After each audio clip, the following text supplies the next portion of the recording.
দাদা ওই কাপড় ছেঁড়াটা দিন তো। এই কালা, হ্যাঁ। থেকে গিয়ে কাপড় ছানাটা দিয়ে আয়। ঠিক আছে দে। কি হলো, মারলি কেন? তুই ওকে মারলি কেন? হ্যাঁ তুই ওকে মারলি কেন? আপনিই তো বললেন সাবিকে গিয়ে চাপড় মেরে আয়। যা, তোকে কাজ করতে হবে না, বের হয়ে যা।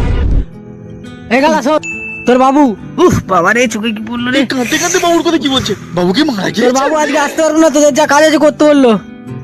এই বুঝেছিস? হ্যাঁ। ঠিক আছে যা। তাহলে এটা কত হবে? কিরে, আবার কি হলো? বাবু মারা গিয়েছে। এবারে আমাদের পেমেন্ট কে দেবে? কি পাগল রে। হ্যাঁ রে, তোরা কেউ কাজ করিসনি কেন? সবাই চুপ করে বসে আছিস। ওই, ওদিক দেখ। বাবু আপনি বেঁচে আছেন? মরলাম কবে আমি? আমাকে মিথ্যে